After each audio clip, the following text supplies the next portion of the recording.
নমস্কার, unique Bengali ভ্লগে আপনাদের সকলকে স্বাগত জানাই। আজকের গল্পের নাম শেষ রাতে সেই নিঝুম বাস। বাইরে প্রচণ্ড বৃষ্টি পড়ছে। বৃষ্টির কারণে আজ বেদান্তর অফিস থেকে বেরোতে একটু দেরি হয়ে গেল। যদিও প্রতিদিন সে দেরি করেই রাতে বাস ধরে, তবুও আজ যেন একটু বেশি দেরি হয়ে গেল। মনে মনে ভাবছে, আজকের রাতের শেষ বাসটাও যদি হাতছাড়া হয়ে যায়। তাই সে একটু জোরেই পা চালাচ্ছে। জল ভর্তি রাস্তা কোনো রকমে সে যতটা পারে জোরে দৌড়ে লাস্ট বাসটা ধরার চেষ্টা করলো, কিন্তু লাস্ট বাসটা ছেড়েই দিল। একে তো এত রাত, প্রায় 11:30 বেজে গেছে। রাস্তায় লোকজন নেই, তার উপরে প্রচণ্ড বৃষ্টি। প্রায় 5-7 মিনিট পরে হঠাৎ একটা বাসের আলো দেখতে পায় সে। হ্যাঁ হ্যাঁ, ঠিকই বাসই তো। যাক বাবা, বাঁচলাম। বাসটা কাছে এসে দাঁড়াতেই বেদান্ত এক লাফে উঠে পড়ে বাসে। বাসটা পুরো ফাঁকা, অন্ধকার, কিন্তু ক্লান্ত শরীর নিয়ে এসব নিয়ে আর মাথা ঘামায় না বেদান্ত। চুপ করে 3 নম্বর সিটে জানালার পাশে গিয়ে বসে পড়ে।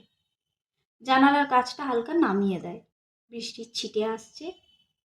জানালার মাথা ঠেকিয়ে ক্লান্ত শরীরটা এলিয়ে দেয় পাশের সিটে। বাইরে বৃষ্টি ভেজা ঠান্ডা বাতাস, অন্ধকার, ক্লান্ত শরীর, সব কিছু মিলিয়ে তার চোখে যেন ঘুম জড়িয়ে আসে। কিন্তু হঠাৎ একটা ঝাঁকুনিতে বেদান্ত চোখ খুলে যায়। ঘুম জড়ানো চোখটা হঠাৎ চমকে ওঠে। বাস ভর্তি লোক, এত লোক! সেভাবে এত লোক কখন উঠলো? একটা স্টপে এত লোক উঠে পড়লো, তাও আবার এত রাতে? কিন্তু ব্যাপারটা সে বিশেষ গুরুত্ব দেয় না। সে আবার চোখ বন্ধ করে ঘুমিয়ে পড়ার চেষ্টা করে। কিছুক্ষণ পরে আবার একটা ঝাঁকুনি। আবার চোখ খুলে যায় বেদান্ত। দেখে বাসটা আবার আগের মতো ফাঁকা, অন্ধকার। সে এবার চমকে যায়। আরে, এ কি? বাসটা জনশূন্য হয়ে গেল কখন? আর তো কোনো স্টপও আসেনি। এবারে বেদান্ত একটু ইতস্তত হয়। বাইরেটা যেন একটু বেশিই অন্ধকার। বাতাসে যেন একটা রহস্য ঘুরে বেড়াচ্ছে।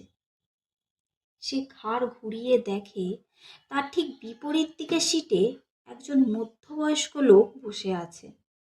মুখে অশেষ ক্লান্তি, যেন কত রাত সে ঘুমোয়নি।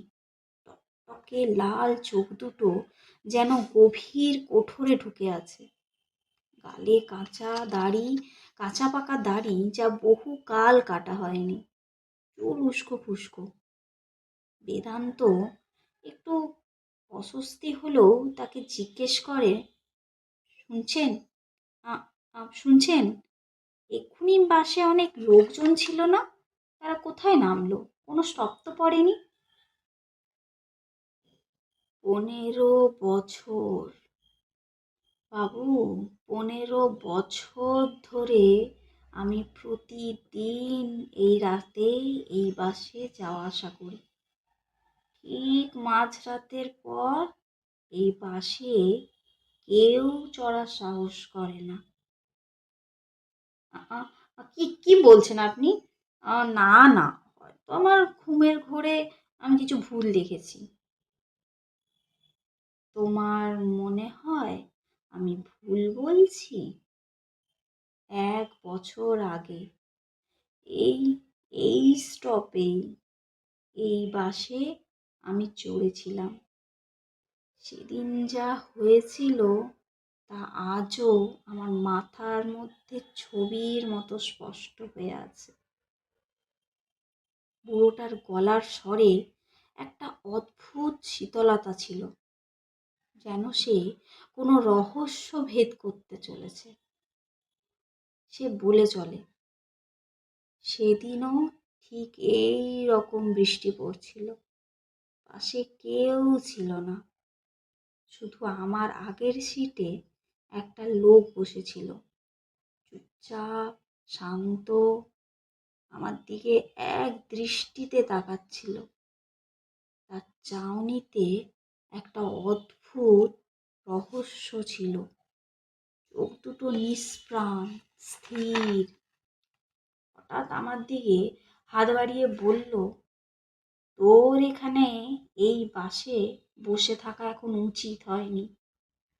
এই বলে সে হঠাৎ অদৃশ্য হয়ে যায়। আরে আরে আরে থামুন থামুন।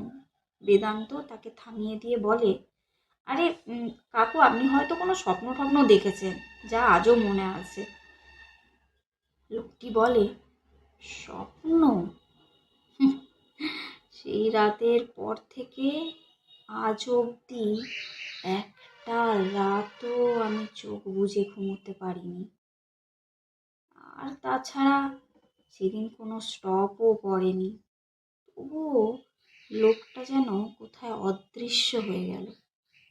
লোকে বলে, মাঝরাতে এই পাশে এমন সব লোকেদের দেখা যায় যারা যারা মানুষ নয়। বেদান্ত একটু অস্বস্তিতে পড়ে যায়, কিন্তু নিজেকে সামলানোর জন্য মনে মনে বলে, না না, এই লোকগুলো না, এই যত বুড়ো লোকগুলো এইরকমই, সব সময় গল্প বলবে উল্টো পাল্টা, আর কচি কাঁচাদের ভয় দেখাবে। ঘুমিয়ে পড়ি তো, সব ঠিক হয়ে যাবে। এইভাবে সে চোখ বন্ধ করে আবার ঘুমিয়ে পড়ে। কিন্তু হঠাৎ 5 মিনিট পরে চোখটা তার আবার খুলে যায়। ঘাড় ঘুরিয়ে দেখে বুড়োটা নেই। সে থমকে যায়। এবার যে সামনের সিটে একজনকে বসে থাকতে সে দেখে, সে যেন খবরের কাগজ পড়ছে। এত রাতে এইরকম ফাঁকা জায়গায় খবরের কাগজ পড়ছে, এই অন্ধকারে? বেদান্ত ভয়ে একটু পাচ্ছে বটে। ভয়ে ভয়ে জিজ্ঞেস করে লোকটাকে, শুনছেন? শুনছেন? লোকটা এক মনে পেপার পড়ে যাচ্ছে, মুখটা ঢেকে আছে তার পেপারে। বেদান্তর গলা শুকিয়ে আসছে। আবার আওয়াজ দেয়, দাদা শুনছেন? এবারে লোকটা পেপারটা না সরালো। বেদান্ত চিৎকার করে ওঠে, না! এ এ এ কি এ কি হচ্ছে? সে দেখলো লোকটা আর কেউ নয়, তার প্রতিমূর্তি। যেন সেই নিজেই সামনে বসে আছে। তার মাথা দিয়ে রক্ত ঝরে পড়ছে, যেন কেউ ভারী কিছু দিয়ে তাকে মেরেছে। চোখ দুটো নেই, যেন তাকে প্রাণের মধ্যে তার লেশ মাত্র নেই, অস্তিত্বই নেই তার প্রাণের।